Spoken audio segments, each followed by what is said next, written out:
आगे हम पढ़ेंगे लुईस पास्चर का, जिन्होंने स्वतः जनन के सिद्धांत का एक तरीके से उन्होंने खंडन, है ना, यानी कि लुई पास्चर ने एक प्रयोग किया था। ठीक है, पढ़ा होगा वैसे तो आप लोगों ने। कैसा प्रयोग था वो? गर्दन की फ्लास्क जैसा, क्या वो हंस की गर्दन जैसा, स्वान की गर्दन जैसा फ्लास्क लिया ना, एक ऐसे इसकी गर्दन को ऐसे मोड़ करके ये स्थिति कर दी, है ना। तो उसके बाद क्या हुआ, फिर इसमें यहाँ पे क्या किया, कॉटन बॉल लगा दी ऐसे, है ना, और यहाँ पे क्या किया, इसको गर्म किया, और गर्म करने के बाद इसके अंदर इसको पूरा पहले गरम किया, फिर इसको मोड़ दिया, उसके बाद इसमें क्या किया, ये देखा यहाँ पे कॉटन बॉल लगा दी, फिर देखा कि जब इसको गर्म करते हैं यहाँ से वातावरण मिल ही रहा है, तो यहाँ इस तरफ कुछ सूक्ष्म जीवों की उत्पत्ति पाई गई थी। मतलब बाहर से कुछ डाला नहीं, first year BSc first year. तो क्या हुआ, यहाँ से वातावरण आ रहा है कि नहीं, यहाँ से वातावरण की इससे कनेक्शन है। दूसरी चीज यहाँ पर क्या है, नॉर्मली इसके अंदर द्रव्य रखा गया था, मतलब एक तरीके से उन्होंने फर्मेंट किया, मांस वगैरह जो होता है, ठीक, तो उसको प्रयोग करके देखा, तो यहाँ पर सूक्ष्म जीव उत्पन्न हो गए थे। इससे पता चला कि वातावरण सूक्ष्म जीवों के लिए अत्यंत आवश्यक है। ठीक, अच्छा, सबसे बढ़िया जो प्रयोग किया गया था ना जीवन की उत्पत्ति के बारे में, वो किसने किया था? मेयर ने। मेयर का प्रयोग था ना, मेयर ने क्या किया कि NH3 अमोनिया, CH4 मीथेन और H2O वाटर जलवाष्प लिया, इसको गर्म किया, और गर्म करने के बाद क्या किया, यहां गई, यहां जाने के बाद इसकी भाप को क्या किया, इलेक्ट्रोलाइज कर दिया, इलेक्ट्रिक शॉर्ट, और इलेक्ट्रिक शॉर्ट के बाद क्या किया, फिर इसको यहां से और ठंडा किया। ठीक, इसका कनेक्शन देखा गया, तो ये यहाँ से और था, इस तरीके से वाटर का इनलेट था। तो यहाँ पे जब देखा गया तो इसमें क्या मिला था, अमीनो अम्ल, अमीनो अम्ल, यानी उस प्रयोग में ये किया गया था कि पृथ्वी जब बनी होगी ना, सूर्य से अलग होकर पृथ्वी बनी, तो पृथ्वी पर प्रारंभ में जो स्थितियां रही होंगी उनको कृत्रिम स्थिति में परिवेश दे करके देखा कि ऐसी वातावरण रहा होगा पृथ्वी जब बनी होगी, तो ऐसा वातावरण हम लैब में दे करके देखते हैं क्या उत्पन्न होता है, तो अमीनो अम्ल उत्पन्न हुए थे, जिससे पता चलता है कि अमीनो अम्ल मिलकर के क्या बनाते हैं, प्रोटीन, और प्रोटीन से फिर क्या हुआ होगा, प्रियन वगैरह बने होंगे, फिर धीरे धीरे डीएनए वगैरह और केमिकल्स आए होंगे, तो वो एक सही प्रयोग माना जाता है। बाकी लुईस पास्चर ने क्या किया, फर्मेंटेशन का प्रयोग किया, किण्वन की क्रिया को लोगों को ऑथेंटिक तरीके से बताया, और इसीलिए आज भी डेयरी में क्या किया जाता है, डेयरी प्रोडक्ट्स को गर्म करते हैं, क्रीम व्रीम निकालते हैं, फिर उन्हें ठंडा करते हैं, रखते हैं, तो उसे क्या कहते हैं, पास्चुराइजेशन, पास्चुरीकरण कहा जाता है कि नहीं। यानी कि लुई पास्चर ने ही बताया था कि जो मदिरा वगैरह थी ना, उसको बना तो लेते थे लोग, मदिरा मतलब अल्कोहल, शराब पीने वाली जो होती है, एथेनॉल, C2H5OH, ठीक है, वो उसका फॉर्मूला हो गया। Which was the first creature born on earth? बताओ भाई, पृथ्वी पर पहले कौन उत्पन्न हुआ था? सबसे पहले ये माना जाता है कि शायद प्रकृति में एल्गी वगैरह आए होंगे, पहले सबसे पहले प्रोकैरियोट्स आए होंगे, ठीक है ना, क्योंकि ये प्रयोग अभी एकदम से हम नहीं कह सकते कि सबसे पहला कौन रहा होगा, ठीक है, लेकिन ये जरूर माना जाता है कि शायद पहले पौधे आए होंगे, फिर पौधे धीरे धीरे एनिमल्स में बदले होंगे, ठीक है ना। क्यों, पौधे और जंतुओं के बीच की कड़ी, इसका उत्तर मिलता है हमें किससे, युगलीना से। युगलीना होता है ना ऐसा जीव जो क्या प्रकार, एकमात्र ऐसी ऐसा कोशिका जिसके चारों तरफ कोशिका भित्ति नहीं पाई जाती, लेकिन हरित लवक पाया जाता है, पर्णहरिम पाया जाता है। जब उसके अंदर क्लोरोफिल है तो वो फोटोसिंथेसिस कर सकता है, लेकिन कोशिका भित्ति नहीं है, तो उससे पता चलता है कि वो पादप नहीं है, ठीक है, यानी आदि पादप वाली स्थिति है, उसके अंदर आदि जंतुओं वाली स्थिति है। ठीक है ना, तो एकदम से तो हम ये नहीं कह सकते कि डायनासोर, तो बिल्कुल ही गलत जवाब है भाई, इतना बड़ा डायनासोर सीधे कैसे आ गया होगा, हैं? बताओ, पृथ्वी पर सबसे पहले डायनासोर आया होगा क्या? इतना बड़ा जानवर सबसे पहले ऐसे नहीं आता। ठीक है, प्रकृति का विकास जो है सूक्ष्म से जटिल की ओर हुआ है, सरल से जटिल की तरफ हुआ है। ठीक है ना, वो आप जब फर्न पढ़ोगे टेरिडोफाइटा वगैरह, तब उसमें पता चलेगा। टेरिडोफाइट्स जो थे वो डायनासोर के टाइम के सबसे मुख्य वनस्पति वही थी, उसके बाद फिर जिम्नोस्पर्म वगैरह सब आए थे। तो आगे बात करते हैं कि लुईस पास्चर की जो घटना उन्होंने बताई वो क्या थी? किण्वन। किण्वन को अंग्रेजी में क्या कहते हैं? फर्मेंटेशन।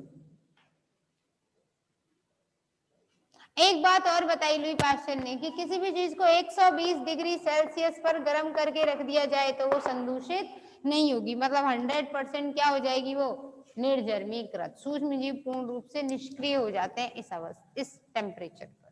ठीक है ना, आगे क्या है? किण्वन। किण्वन का सबसे बढ़िया उदाहरण अगर समझना है तो इडली एंड डोसा या ब्रेड, है ना, ब्रेड खाते हैं ना हम लोग, तो उसमें क्या होता है? ब्रेड में छेद छेद छेद से होते हैं, होल्स होते हैं, स्पॉन्जी होता है ना वो। क्यों? क्योंकि देखो भाई, ब्रेड वगैरह में क्या किया? मैदा। मैदा क्या होती है? आटे को ज्यादा पीस देते हैं। बहुत सारे लोग कहते हैं आटा पिसाने नहीं जाते, गेहूं अनाज पिसाने जाते हैं चक्की पे, है ना। भाई गेहूं वगैरह पिसेंगे तो आटा बनेगा, और आटा जब और पीस दिया जाएगा, मतलब महीन पीस दिया जाएगा, तो वही मैदा बन जाती है। ठीक है ना, अब मैदा का घोल बना दिया, घोल बनाने के बाद उसको क्या कर दिया? छोड़ दिया। घोल बनाने के बाद इसके अंदर अपने आप यीस्ट बन जाता है। क्या बन जाता है? यीस्ट पनप जाता है। यीस्ट क्या होता है? एक कोशिकीय कवक।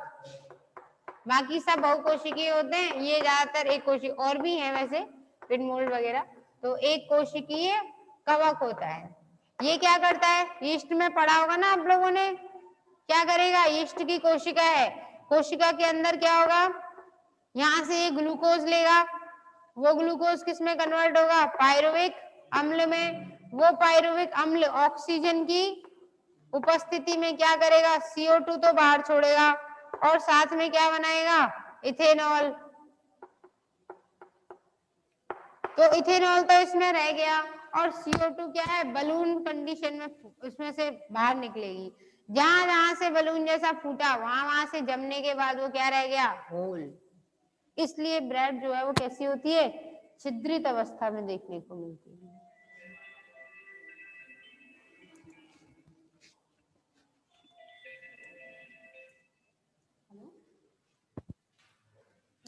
क्लास में होती है।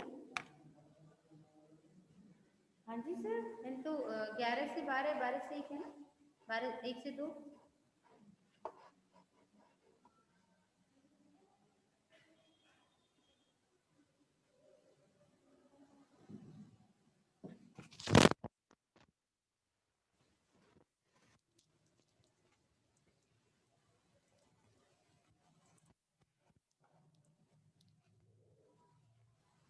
तो फिर इथेनॉल बन गया, तो ये CO2 वगैरह रिलीज होती है ना, इस तरीके से। दूसरी चीज, कभी कोई अल्कोहल वगैरह बनाया जाता है, जैसे देखो भाई अलग अलग तरीके का, उसके रॉ मटेरियल इथेनॉल है।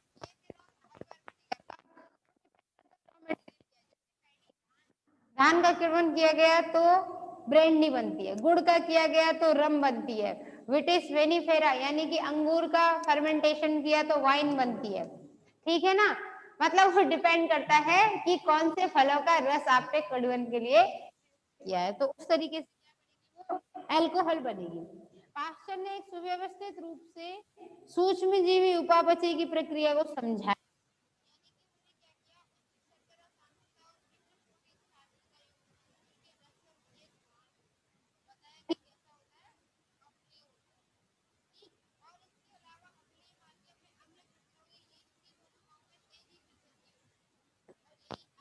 अल्कोहल किण्वन के रूप में जाना गया।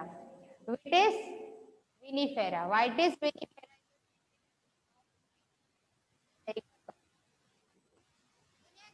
मीठी, सबसे ज्यादा मीठा फल है, सबसे ज्यादा मीठी कहाँ मिलेगी और क्या है उसका नाम पता है? सोचो।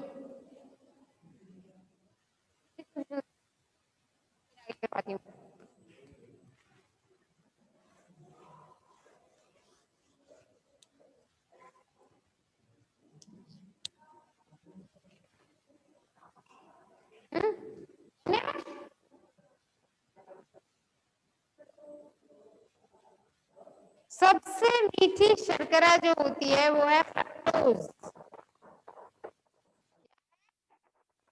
फ्रक्टोज दुनिया की सबसे मीठी शर्करा है जो अंगूर में मिलती है। बेटा सोचा ही नहीं था, है ना, कि अंगूर तो खट्टा होता है, भाई उसमें और भी तो एसिड वगैरह है, उनका भी तो प्रभाव पड़ेगा। एक ये है कि पानी में तुम केवल चीनी घोलो, गन्ने का हिसाब तो वो है, और एक तुम उसमें नींबू भी निचोड़ दो तो शिकंजी बनेगी। तो बताओ वो पानी मीठा जो हुआ वो ज्यादा अच्छा लगेगा या जो इसमें नींबू निचोड़ा गया है वो ज्यादा अलग लगेगा? खट्टापन लगेगा ना, उसमें नींबू निचोड़ा गया है, लेकिन मिठास तो उसकी है कि नहीं है? चीनी में जहां जब आप शिकंजी बनाओगे तो ज्यादा मीठा डालोगे ना उसके अंदर। फ्रक्टोज में सब fructose is the sweetest sugar of what it occurs in grape. ठीक है, किण्वन की क्रिया में क्या होती है कि उन्होंने अंगूर में करके देखा प्रयोग और ये बताया कि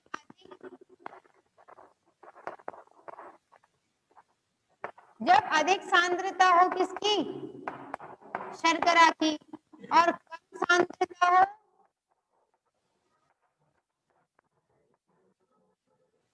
प्रोटीन की, तो माध्यम कैसा हो जाता है, अम्लीय। और इस अम्लीय माध्यम में यीस्ट जो है वो तेजी से पनपता है, उगता है या फिर जनन करता है, वृद्धि करता है, सबसे बेस्ट वर्ड ये, तेजी से वृद्धि करेगा यीस्ट सबसे ज्यादा। ठीक है, लेकिन इसी प्रक्रिया को क्या कह दिया गया, एल्कोहली किण्वन।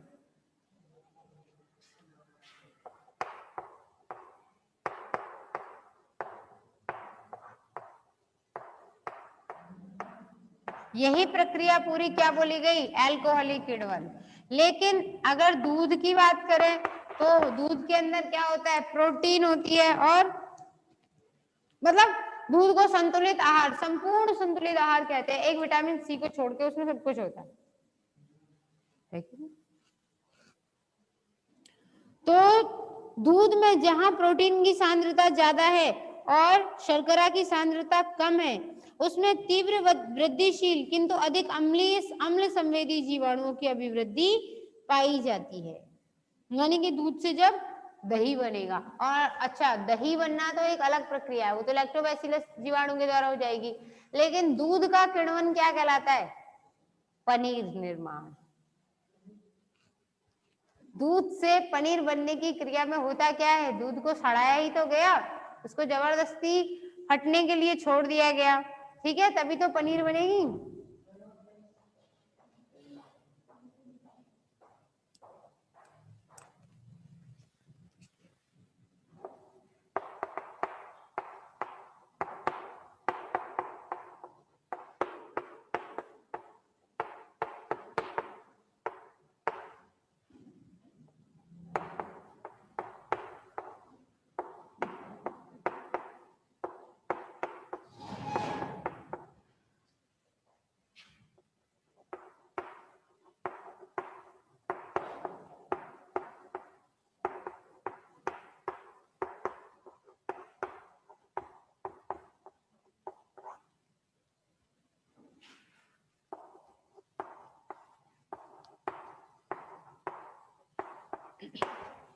वृद्धिशील होते, तेजी से वृद्धि करेंगे वो, ठीक है ना। तो इस प्रक्रिया को पूरी को क्या बोला गया। ऐसे ही मनुष्यों के बारे में भी कहा गया कि बहुत सारे सूक्ष्म जीवों के संक्रमण की वजह भी क्या है, ज्यादातर सूक्ष्म जीव जो जीवाणु क्या रिलीज करते हैं, अम्ल। ठीक है, कई बार इसको देखो, हर बार जरूरी नहीं है बुक से ही समझो आप, कुछ चीजें नॉर्मल लैंग्वेज में आपने नॉर्मल एरिया में भी देखी होंगी कि जैसे कई बार खेतों में राख डाली जाती है, मालूम है ये बात? खेतों में फसल होती है तो उसमें राख डाली जाती है। राख मतलब वो लकड़ी जला करके जो डाली, क्यों? क्योंकि उसमें क्या है, बहुत सारे ऑक्साइड्स हैं। वो ऑक्साइड्स क्या होंगे? क्षारीय प्रकार के होंगे। वो जब डाल दी खेत में तो खेत कैसा हो गया? उपजाऊ हो गया। अच्छा, क्यों? क्योंकि क्षार किसको खत्म करेगा? अम्लता को खत्म करेगा। अम्लता उसमें आई कहां से होगी? भाई मिट्टी है खेत की, उसमें जीवाणु वगैरह पनपे होंगे कि नहीं? उन जीवाणुओं ने ज्यादातर क्रिया करके क्या उत्पन्न किया होगा? अम्ल। तो उसको अम्ल को खत्म करने के लिए क्या होगा? क्षार डालना पड़ेगा। तो कितनी देहाती चीज है, नॉर्मल है कि नहीं है? तो वो है कि नहीं? तो ये बात समझनी चाहिए कि जीवाणु ज्यादातर क्या करते हैं? अम्ल छोड़ते हैं। फिर ये तो बता दिया ना कि अच्छा, ये अब आप लोग बताओ, ये मैंने आपको बता दिया है। विषाणु की खोज किसने की?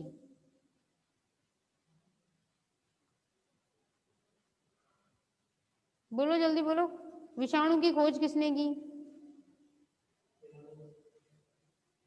इवानोवास्की, है ना? इवानोवास्की ने की थी। ठीक है। इसके अलावा पाश्चर का जो ये प्रयोग है, उन्होंने बोला कि मदिरा या शराब को बिगड़ने से, खराब होने से बचने के लिए उसे धीरे धीरे धीमी आंच पे गर्म कर देना चाहिए। यही क्रिया बाद में पाश्चरीकरण कहलाई। ठीक है ना? अल्कोहलिक पाश्चरीकरण। आगे बात करते हैं रोग का रोगाणु सिद्धांत। ये मिटा दो ना।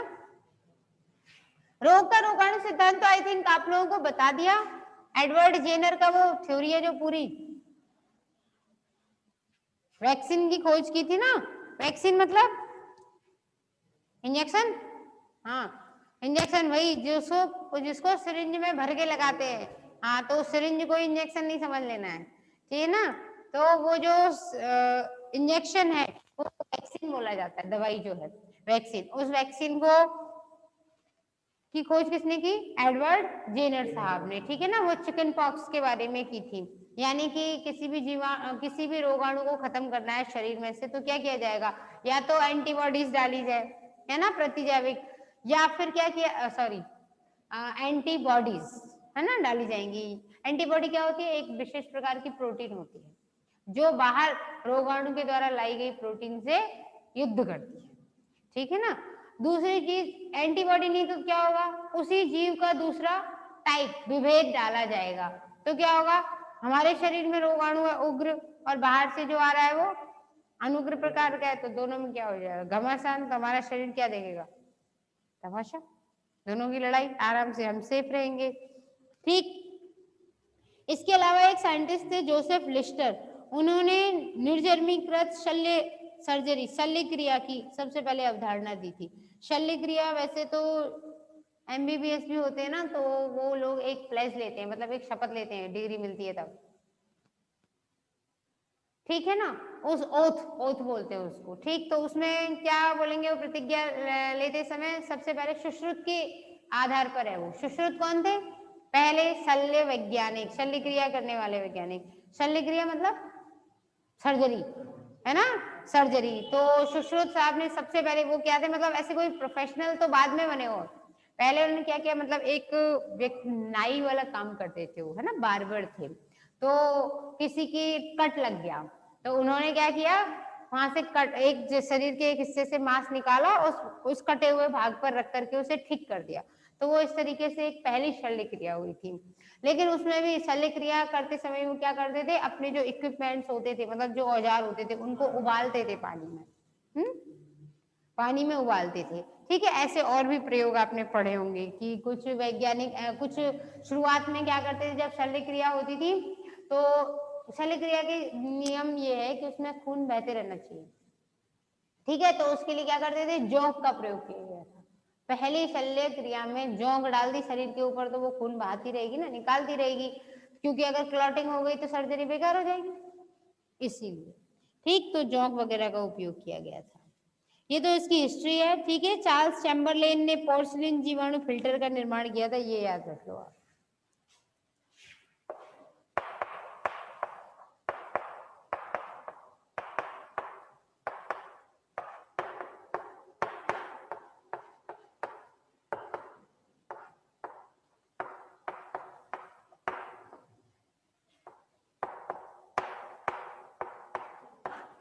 जीवाणु फिल्टर यानी कि जीवाणुओं को इस फिल्टर मतलब इतनी पतली छन्नी जिससे जीवाणुओं को अलग किया जा सकता है, ठीक है ना। इसके अलावा टोबैको मोजेक वायरस वगैरह का पहला क्रिस्टलीकरण किसने किया था वायरस का? स्टैनले ने। ये पूछ लेते हैं आप लोगों से 1935 में।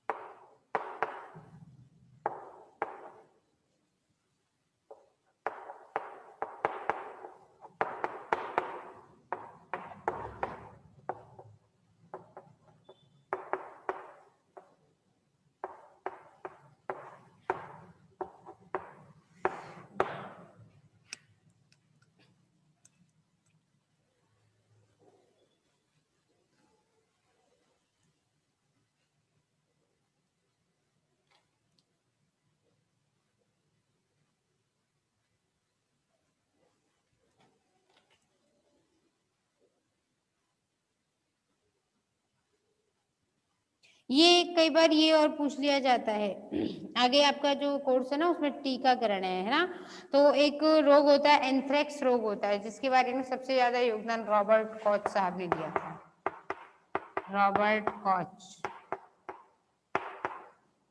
ने बताया कि पशुओं में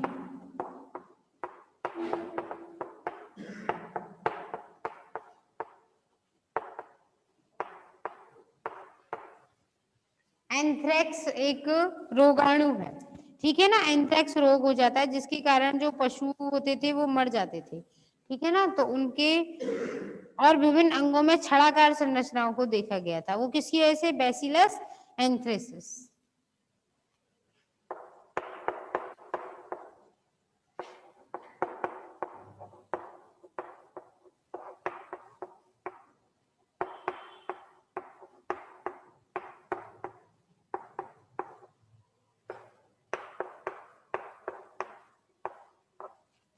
इसकी खोज की थी, ठीक है ना। और ये बैसिलस क्यों नाम दिया इन्हें? बैसिलस शब्द का मतलब क्या होता है? छड़, छड़ के जैसा आकार, ठीक। तो आगे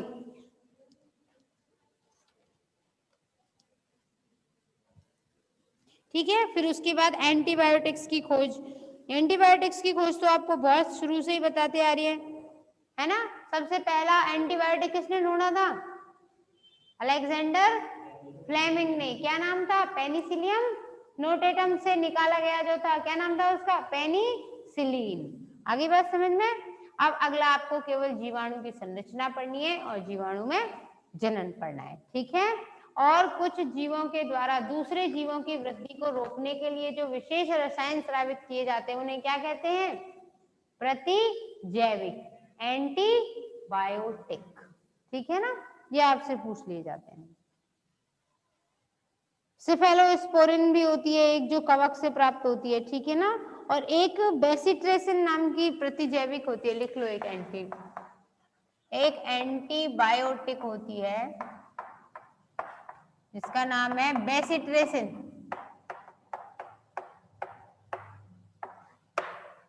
बाकी तो पेनिसिलियम से जो पेनिसिलियम नोटेट्रम से जो पेनिसिलिन प्राप्त होती है वो क्या है? कवक, कवक है ना पेनिसिलियम नोटेटम तो। और बेसिट्रिन जो प्राप्त होती है, बेसिट्रेसिन, वो प्राप्त होती है बैसिलस सबटाइलिस। सब ले जीवाणु।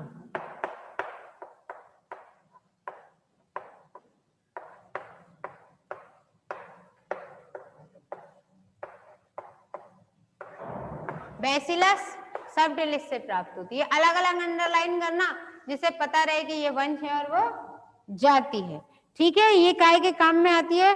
डर्मेटोलॉजी। डर्मेटोलॉजी मतलब त्वचा, त्वचा रोग उत्पन्न हो जाता है ना, खाज वगैरह हो गई तो उसके उपचार के लिए लिया जाता है बेसिट्रेसिन नाम की एंटीबायोटिक, ठीक है ना। इसके अलावा एक और है पॉलीमिक्सिन।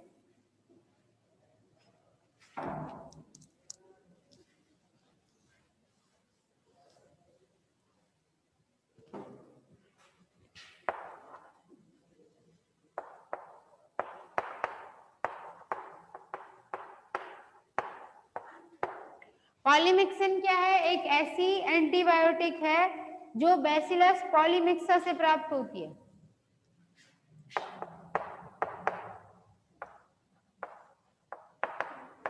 ये हो गया एंटीबायोटिक, ये हो गया उसका सोर्स, और उसके बाद आगे हम उपचार लिख देंगे इसका, है ना। ये किससे प्राप्त होती है? Bacillus polymyxa.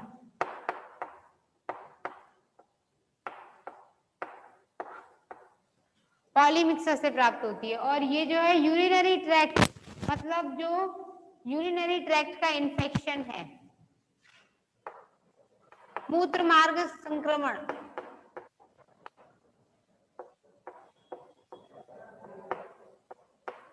इसका क्या करती है? ये उपचार करती है। ठीक है, पॉलीमिक्सिन।